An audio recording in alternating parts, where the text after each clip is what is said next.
ጾመ ፍልሰታ ወይም ጾመ ማርያምን ምንም በማስመልከት እንጾማለን። ነሐሴ ጾም የእመቤታችን የቅድስት ድንግል ማርያም ዕረፍቷና ትንሣኤው የምናስብ ነው። ጾም ወደ ክብር መውጫ መሰላል ሰው አለመሆን ነው። አለመጾም ከእግዚአብሔር መልእክት እንዲሰጣችሁ ከፈልጋችሁ ጾም። ሽልማት የሌለው ጾም የለም። ጾም ስትጾሙ ሁለት የምትሰሯቸው ስህተቶች፣ በተለይ አሁን የፍልሰታ ወይም ጾመ ማርያም ስለደረሰ ይሄ ትምህርት በደንብ ይጠቅማችኋል። ሰአሊ ለነ ማርያም ሰአሊ ለነ ማርያም ሀበ ወልድኪ ኄር መድኃኔዓለም ሰላም ለፍልሰተ ሥጋኪ አንቲ ውእቱ መስዋዕት እንተ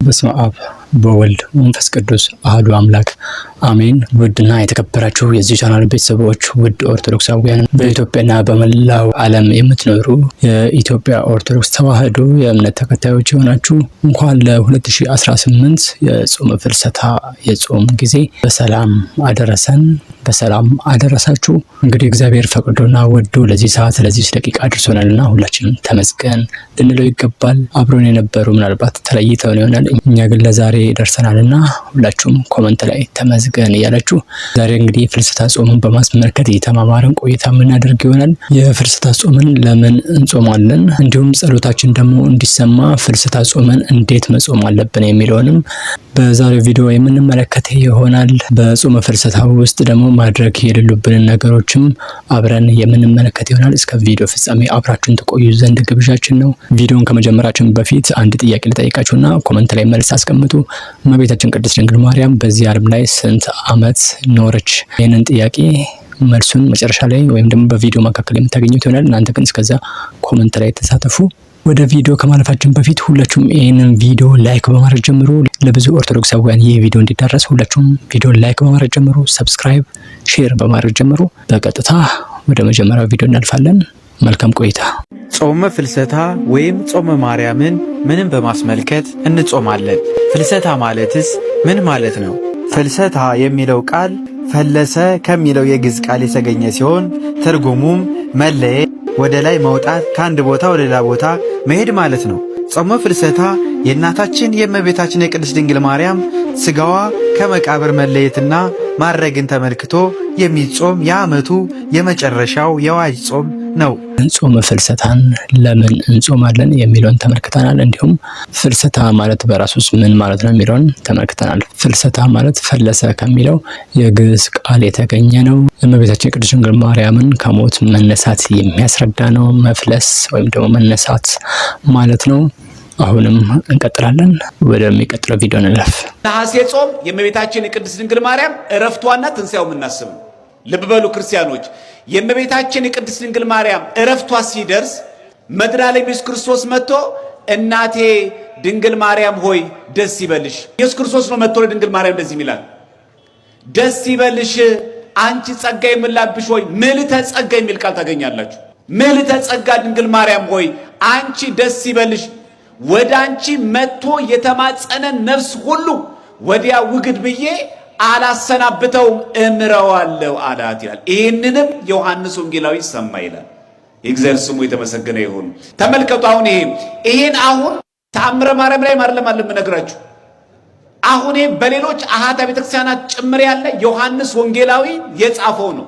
የድንግል ማርያምን ዕረፍት በተመለከተ ያሰፈረው ነው። ዮሐንስ ወንጌላዊ እመቤታችን ቅድስት ድንግል ማርያም ስታርፍ የነበረ ነው። ምን አለ ተናገረ? ወደ አንቺ መጥቶ የተማጸነው ነው የሚለው። ድንግል ማርያም ወይ አማልጅ ያለውን እኔ ፈጣሪሽ ልጅሽ ክርስቶስ ወዲያ ውግድ ዞር በል ብዬ አልሰማማለሁ፣ ባንቺ በእናቴ ስለተማጸነኝ እሰማዋለሁ አላት ይላል። ቪዲዮን ተከታትለን ተመልሰናል። ቃለ ሕይወትን ያሰማልን። በጾመ ፍልሰታ እንግዲህ የእመቤታችንን ከሞት መነሳትና ትንሣኤዋን እንዲሁም ዕረፍቷን የምናስብበት የጾም ጊዜ ነው። እንግዲህ እመቤታችን ስታርፍ የተደረገውን ቃል ኪዳን ዮሐንስ ወንጌላዊው እመቤታችን ቅድስት ድንግል ማርያም ስትሞት ስታርፍ አብሮ የነበረው ነውና እሱ ጽፎ ያስቀመጠልንን በዚህ መልኩ ተማምረናል። እስኪ አሁንም ወደሚቀጥለው ቪዲዮ እንለፍና ቀጣይ ቪዲዮ ተመልክተን እንመለስ። ፍልሰታ ማለት ፍልሰታ ለማርያም ዘይበሊ ሀበ ዘይበሊ ከሚያልፈው ዓለም ከሚያረጀው ዓለም ወደማያረጀው ዓለም የእመቤታችን የቅድስት ድንግል ማርያም ፍልሰት የተደረገበት ጾም ማለት ነው። ፍልሰት ከአንዱ ወደ አንዱ መዛወርን የሚያሳይ ነው። ቦታ መቀየርን የሚያሳይ ነገር ነው እንጂ መታጣትን፣ መጥፋትን፣ አለመኖርን የሚያሳይ ነገር አይደለም። ሊቀ ሊቃውንት ስምዐ ኮነ መልአክን ተከታትለን ተመልሰናል። ፍልሰታ ማለት ምን ማለት ነው የሚለውን በግልጽ በሚገባን ቋንቋም አስረድተውናል። ፍልሰታ ማለት አስቀድመን እንደተናገርነው ፈለሰ ከሚለው የግዕዝ ቃል የተገኘ ነው። አሁንም ወደሚቀጥለው ቪዲዮ እንለፍ። ብዙ ጊዜ ከምክንያቱ ይልቅ መጾም ስላለብን ብቻ ወይም ደግሞ ጾም ስለሆነ ብቻ የምንጾም ብዙ ሰዎች አለን። ነገር ግን ፍልሰታ ጾም ራሱን የቻለ ትርጉምና ምክንያት አለው። ጾም ማለት ጾመ፣ ተወ፣ ታቀበ ከሚለው የግስ ግስ የወጣ ሲሆን ትርጉሙም መከልከል፣ መተው፣ መታቀብ የሚል ነው። ፍልሰታ መለየት፣ መሞት፣ ማረግ፣ ወደ ላይ መውጣት የሚል ትርጉም አለው። ምክንያቱ ደግሞ የእመቤታችን የቅድስት ድንግል ማርያም ስጋ ከጌቴሴማኒ ወደ ዕፀ ሕይወት ገነት የተወሰደበት ወይም ያረገበትን መንፈሳዊ ታሪክ የምናይበት ነው። ጾም ማለት እንግዲህ መተው መከልከል መሆኑን በዚህኛው ቪዲዮ ተመልክተናል። እንግዲህ ስንጾም የምናገኛቸው በረከቶች ምንድናቸው? መጾማችን እግዚአብሔር ጋር የምናወራበት የምንገናኝበት የጾም ጊዜ ነው። ጾም ማለት ደግሞ በራሱ መጾም ብቻ ወይም ደግሞ ከምግብ ብቻ መከልከል ሳይሆን ኃጢአት አስቀድመን ከዚህ በፊት በነበረው ቪዲዮ እንደተነጋገርነው ከተለያዩ ኃጢአቶች ለምሳሌ በመላው አካላችን ሊሰሩ ከሚችሉ ኃጢአቶች ዓይን ይጹም ልብ ይጹም እንደሚባለው በልብ ክፉ ከማሰብ፣ በዓይን ክፉ ነገርን ከማየት ሊሆን ይችላል። በጆሮም ክፉ ነገርን ከማዳመጥ መለየት መቆጠብ ይኖርብናል። በዚህ የጾም ጊዜ ስንጾም እንግዲህ በተለይም ድሆችን ማሰብ ወይም ደግሞ አቅም የሌሎችን ደካሞችን የኔ ቢጤ የምንላቸውንም እነሱን አስበን ምናልባትም በቁርስ ጊዜ ከምንበላው ላይ ደግሞ ለነሱ ያካፈልን ብንጾም እንግዲህ ጾማችን ተወዳጅ መሆን አለበት፣ በእግዚአብሔር ዘንድ ተቀባይ ማግኘት አለበት። ስንጾም እመቤታችን ቅድስት ድንግል ማርያምን ረድኤቷን፣ በረከቷን፣ ፍቅሯን የምናገኝበት ጸሎታችን የሚመለስበት ጾም እንዲሆንልን እግዚአብሔር መልካም ፍቃድ ይሁንልን። በሚቀጥለው ቪዲዮ ደግሞ እስቲ አባ ገብረ ኪዳን ስለ ጾም ካስተማሩት እነሆ ይልጋብዛችሁ። ጾም ወደ ክብር መውጫ መሰላል ሰው አለመሆን ነው አለመጾም። በቀን 3 ጊዜ የሚበላ ሰው እንስሳ ነው። በቀን 2 ጊዜ የሚበላ ሰው ሰው ነው። በቀን 1 ጊዜ የሚበላ ሰው ደግሞ መልአክ ነው። መብልን እየቀነሰ ሲሄድ መልአካዊ ባህሪውን የሚሰለጥነው የሚያቅደው ነገር የሚያምር ሰው የማይጎዳ ሀገር የሚጠቅም ራሱን የሚያሳድግ አይምሮ ሁሉ ደብዛዛ አይደለም፣ ስል ነው። አሁን እኮ ይገርማል። ሰው ማሰብ ስላቆመ ክሪቲካል ቲንኪንግ ስልጠና ይባላል። ምኑን ያስበዋል? ሰው 24 ሰዓት እየበላ ሰጥሟል እኮ። እንዴት አድርጎ ያስብ? አሁን እኮ ማሰብ አቁመን እኮ ነው ራሱ እየተበላለን ያለው። እንድናስብ ራሱ መጾም አለብን። አይምሯችን እየበላ ማሰብ አይችልም ነው የምላችሁ። እኔ እውነቴን ነው። ሐኪምም ካለ እዚህ መጥቶ መከራከር ይችላል። ሰው ዝም ብሎ እየበላ ቁጭ የሚል ከሆነ ማሰብ አይችልም። ደሙ ያለ መጠን ይመላል። የደም ዝውውር የሞቀ ነው። እንደዚያ ባለ ቁጥር ደግሞ ዝሙት ይሰለጥንበታል። የሚያስበው ምኞቱን ብቻ ነው። አሳማ ብዙ ይበላል። አሳማን ግዛ ተብሎ የተፈጠረው የሰው ልጅ ግን ትንሽ ይበላል። አህያ ብዙ ይበላል። አህያን የሚነዳት የሰው ልጅ ግን ትንሽ ይበላል። አንድ አቅማዷ ፉርሽካ የበላችውን አህያ ግማሽ እንጀራ የበላ ሰውዬ ነው የሚነዳት። አየው፣ ሆድ አያከብርም ጌታዬ፣ ሆድ ያስነዳል እንደ አህያ። እኛ እኮ አሁን ደፍርሰናል። መብላት መብላት መብላት መብላት። ደፍራሳ ጭንቅላት ነው ያለ እና የምናስበው ነገር ሁሉ ደፍራሳ ነው። የጠራ ዕቅድ የጠራ ህይወት መኖር ክንፈልጋችሁ እንዲሁ ክርስቲያን ባትሆኑ እንኳን ጾም ሰውነት ነው እንምላ። እግዚአብሔር የጻፈውን መጽሐፍ ተቀበለ። ቀለል ያለ ምሳሌ እናንተ እኮ ከዘፋኝ ስታስፈርሙ አይደል የምትሉን? ያውቃችሁ የለ ዘፋኙን ፈርምልኝ ስትሉ አይደል የምትሉት? እግዚአብሔር የጻፈው ደብዳቤ ግርም እኮ ነው የሚያደርገው። ከእግዚአብሔር መልእክት እንዲሰጣችሁ ከፈልጋችሁ ጾሙ። ሽልማት የሌለው ጾም የለም። እኔ በዚህ እርግጠኛ ነኝ። ርዕሰ ሊቃውንት ቆሞስ አባ ገብረ ኪዳን እጅግ ቃለ ሕይወትን ያሰማልን። ሁላችሁም ቃለ ሕይወትን ያሰማልን ያላችሁ ኮመንት ላይ ጻፉ። በዚህ መልኩ አስተምረውናል። ስለ ጾም እንዴት መጾም አለብን። ከጾም ነው ጥቅም የምናገኘው እንጂ ካለ መጾም የምናገኘው ጥቅም የለም። መብላት መጠጣት ከዛ ወደ ኃጢአት መብላትና መጠጣት ወደ ኃጢአት የሚመራ ነው። ወይም ደግሞ እግዚአብሔርንም ላናመሰግን እንችላለን። ግን ስንጾም ነገር ግን ወደ እግዚአብሔር ስንቀርብ ነገር ግን በጸሎት በስግደት ስንተጋ ወደ እግዚአብሔር እንቀርባለን። ሽልማት የሌለው ጾም ደግሞ የለም እንዳሉ አባታችን ከእግዚአብሔር ዘንድ በዚህ ጾም ሁላችንም ጥያቄያችን ተመልሶ በዚህ ጾም ይህንን አገኘው የምንልበት ወደ እግዚአብሔር የምንቀርብበት ከጾሙም በኋላ ምናልባትም ደግሞ ከእግዚአብሔር ጋር ተጣብቀን ምናልባትም ስለ ወንጌሉ የምንሰብክ ምናልባት ስለ ቃሉ የምንናገር ሰዎች ያደርገን ዘንድ የእሱ መልካም ፍቃድ ይሆንልን እንላለን። አሁን ጾም የሚጾም ሰው እንዴት ነው ስለ ማስቲካ የሚጠይቀው? ጾም የሚጾም ሰው እንዴት ነው ስለ አሳ ይበላል አይበላም ብሎ የሚጠይቀው? ጾም የሚጾም ሰው ዶሮ ስንት ሰዓት ነው የሚታረደው ብሎ እንዴት ይጠይቃል? ለምን እንደሚጾም ካወቀው እንዴት ይጠይቃል? ይሄን ይኸውላችሁ የሥጋ ጾም ስለሆነ ምን ጾመው ጾሙ ሲያዝ ቅበላ ያጣለናል፣ ሲፈታ ፋሲካ ያጣለናል። ሰው አሁን ቅበላ ላይ እንደተረባረበው ልክ ሲፈታም እዛው ላይ ነው፣ ያው ነው፣ አልተቀየረም። ግን ከቅበላ ወጥቶ ጾሙን የሚጠብቅ ቢሆን ኖሮ ፋሲካ ላይ ለሥጋው ደግሞ ነበር የሚሰለፍ። እግዚአብሔር ለሁላችን ልቦና ይስጠን። የሥጋ ላይ ነን። እስቲ የጾም ወቅት ጥያቄዎቹን በሙሉ አምጧቸው። የሥጋ ነው። ጸበል መጠጣት ይፈቀዳል አይፈቀድም ይላል። የሥጋ ነው። ያስቀደሰ ነው የሚጾመው ወይስ ያላስቀደሰ ይላል። ከሥጋ ጋር ነው ግንኙነቱ። ማለት ሥጋ ማለት የሚበላውን ያልኳቸው አይደለም። ከሥጋዊ ኑሮ ከሥጋዊ ሕይወት ሁሉ ነገር ከሱ ጋር ነው። አሳ ይበላል አይበላም? አሁን አሳ ለነፍሷ ምኑ ነው ለነፍስ? ምንም። ማስቲካ ይበላል አይበላም ይላል። ምንድነው አሁን ለነፍስ ማስቲካ? ሰው አንገቱን እየሰጠ ገና እዛ ላይ ነው። 6 ሰዓት ነው የሚበላው ወይ 9 ሰዓት ይላል። ቤተክርስቲያን ስንት ሰዓት ነው ቅዳሴ የሚቀደሰው? ለመቁረብ ስንት ሰዓት ነው መጾም ያለብህ የሚለውን ትምህርት ነው ብታስተምር። የለም አልተጻፈም። ዶሮ የሚታረድበት ሰዓት ጾሙ ነው የተጻፈው። ለመምህራችን ቃለ ሕይወትን ያሰማልን። መምህር ምትኩ አበራ በዚህ መልኩ እንግዲህ ስለ ጾም ያስተማሩትን ቪዲዮ ነው የጋበዝኳችሁ።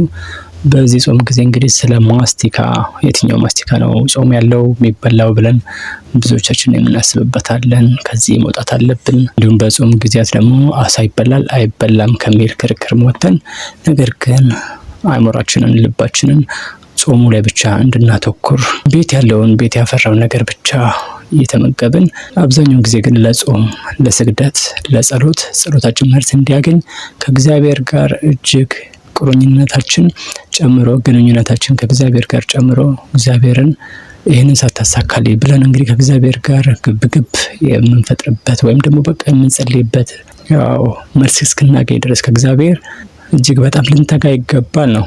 ይህንን ነው እንግዲህ ያስተማሩን። አሁንም እንቀጥላለን። ወደዚህ ቻናል ቤተሰቦች አሁንም ይህንን ቻናል ሰብስክራይብ ካላደረጋችሁ ስለ መንፈሳዊ ነገሮች ላይ ብቻ ያተኮረ ቻናል ነው። ምናልባት ሰብስክራይብ አድርጋችሁ የደወል ምልክቱን ብትጫኑ እንዲሁም ቪዲዮ ላይክ በማድረግ ለሌሎች ኦርቶዶክሳውያን ብታዳረሱልን ሼር ብታደርጉት ስንልም በአክብሮት እንጠይቃችኋለን። እንቀጥል። ጾም ስትጾሙ ሁለት የምትሰሯቸው ስህተቶች፣ በተለይ አሁን የፍልሰታ ወይም ጾመ ማርያም ስለደረሰ ይሄ ትምህርት በደንብ ይጠቅማችኋል። ስለዚህ ይሄን ቪዲዮ ሼር፣ ኮፒ ሊንክ፣ ሪፖስት እያደረጋችሁ ለብዙ አዳርሱት። ሼር የማታደርጉ ከሆነ ግን ይሄን ቪዲዮ አሳልፉት፣ አይጠቅማም። ስለዚህ ሼር የምታደርጉ ሰዎች ብቻ ይሄንን ቪዲዮ ተከታተሉ። ሼር የማታደርጉ ከሆነ ግን እንዳልኳችሁ አሳልፉ። የመጀመሪያው ወይም ደግሞ አሁን ጾመ ፍልሰታ ወይም ጾመ ማርያም ከመድረሱ በፊት ልታደርጉት የሚገባው ነገር ሱባኤ የምትገቡ ሰዎች ንስሐ መግባት ነው። ሱባኤ የምትገቡ ሰዎች ንስሐ መግባት አለባችሁ። ያለ ንስሐ ሱባኤ መግባት የለባችሁም። ድንጋይ ላይ ውሃ እንደማፍሰስ ነው የሚሆንባችሁ። ጸሎት ብታደርጉም አይሰማላችሁም። ስለዚህ ጸሎታችሁ በደንብ እንዲሰማ ያቀዳችሁት ነገር እንዲሳካላችሁ ከፈለጋችሁ በመጀመሪያ ንስሐ ግቡ። ስለዚህ ይህንን ነገር አስተካክሉ። ሁለተኛው ስህተታችሁ ደግሞ ከሰው ጋር ተጣልታችሁ ወይም ቂም ይዛችሁ ጾም መጾም ወይም ደግሞ ጸሎት ማድረግ። ቂም ይዛችሁ ከሰው ጋር ተጣልታችሁ በጾሙ ጸሎት ብታደርጉ እግዚአብሔር እናንተን አይሰማችሁም። መጀመሪያ እናንተ ያስቀየማችሁትን ሰው ይቅርታ ማለት አለባችሁ። ያስቀየማችሁትን ብቻ አይደለም፣ እናንተን የሚያስቀየማችሁ ሰው ካለ ይቅር በሉት፣ ይቅርታ አድርጉለት። በቃ ይሄንን ካደረጋችሁ ጸሎታችሁ የማይሰማበት ምንም ምክንያት የለም። ጾም ፍልሰታ ወይም ደግሞ ከፍልሰታ በፊት ጾሙን ከመጀመራችን በፊት ምን ማድረግ አለብን? ማድረግ ያሉብን ጥንቃቄዎች ነው የተመለከትነው። እንግዲህ አንደኛው ንስሐ መግባት የሚለው ጾሙን ከመጀመራችን በፊት ሁላችንም በቻልነው መጠን ንስሐ ገብተን መጀመር ይኖርብናል የሚል ነው። ሁለተኛው ደግሞ ከተጣላነው ጋር ታርቀን እርቅን አውርደን ጸሎታችን ተቀባይነት እንዲያገኝ እግዚአብሔር የሚወደው ጾምም እንዲሆን ከተጣላነው ጋር መታረቅ፣ ይሄኛው ደግሞ ዋናው ነው። ምናልባት ከሰው ጋር ተጣልተን ብንጾም ምናልባት ጾማችን ተቀባይነት ያገኛል ወይ ጥያቄ ውስጥ የሚወድቀው ይሆናል። ሌላው ደግሞ የተቸገሩ ሰዎችን መርዳት ነው። እንዲሁም ደግሞ ወደ ሱባኤ የምንገባ ሰዎች ደግሞ ስልክን ይዞ ወደ ሱባኤ መግባት ምናልባት ከባድ ሊሆን ይችላል። ከዓለም ጋር የምንገናኝበት መንገድ ነውና ስልክን ይዘን ባንገባ የሚል ነው። ሌላው እንግዲህ ዓለማዊ ነገሮችን ትቶ መምጣት ያስፈልጋል። ሱባኤ ላይ እንግዲህ በጾም ውስጥ ማድረግ ያለብን ነገሮች በዚህ መልኩ ተመልክተናል። ወደዚህ ቻናል ቤተሰቦች ቪዲዮ ላይክ፣ ሼር፣ ሰብስክራይብ አድርጉ። እንቀጥል። በስመ አብ ወወልድ ወመንፈስ ቅዱስ ሥላሴ ብኢልየ ወጠንኩ ዘለኪ ውዳሴ ማርያም እቱ ለሙሴ ሰአሊ ለነ ማርያም ሰአሊ ለነ ማርያም ሀበ ወልድኪ ኄር መድኃኔዓለም። ምናልባት በመጨረሻ እዚህ ቪዲዮ ላይ ልገልጽላችሁ የምፈልገው በዚህ ጾም ላይ በፍልሰታ ጾም ምን እንጸልይ የሚለው አንደኛው ነው። እንግዲህ የጸሎት ሁሉ መጀመሪያ የሆኑትን ነገሮች ከዚህ ቀደም በዚህ ቻናሌም በዋናው ቻናሌ በናታን ሚዲያ ስንገልጽ እንደነበረው የማይቀሩ የጾም መጽሐፍቶች አሉ ወይም ደግሞ ምንጸልያቸው። ዋናው እንግዲህ በዚህ ጾም ምንድነው ማድረግ ያለብን? እንደሚታወቀው እንግዲህ ሁላችንም ቅዳሴ ለማስቀደስ መትካት አለብን።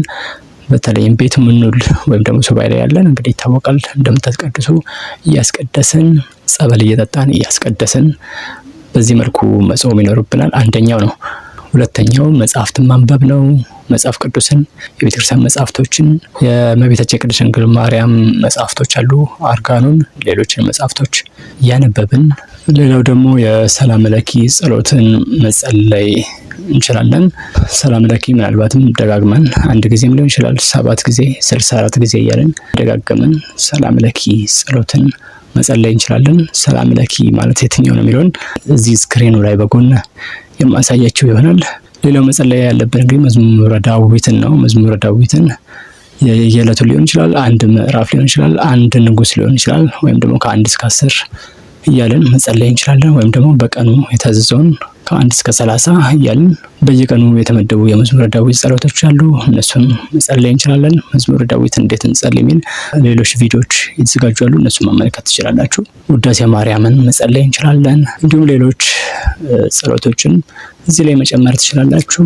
በዚህ መልኩ እንግዲህ ወደ እግዚአብሔር በጸሎት እየቀረብን እግዚአብሔርን በጸሎት የምንጠይቃቸውን ጥያቄዎች ምላሽ እናገኝ ዘንድ ከጾም በተጨማሪ ጸሎት እንዲሁም ስግደት እያልን በጾም በጸሎት እየተጋን በስግደት እየበረታን ልንጾም ይገባል የሚል ነው። የዛሬን ቪዲዮ በዚህ ጨረስን። እናንተን ጥያቄዎች እያየን ደግሞ ቪዲዮ እየሰራን ነውና ጥያቄዎቻችሁን ኮሜንት ላይ ያስቀምጡልን። በቀጣይ ምን አይነት ቪዲዮ እንስራ እሱንም ኮሜንት ላይ ያስቀምጡልን። በቀጣይ ቪዲዮ በሌላ አዳዲስ ሀሳቦች አዳዲስ ርዕሶች የምንገናኝ ይሆናል።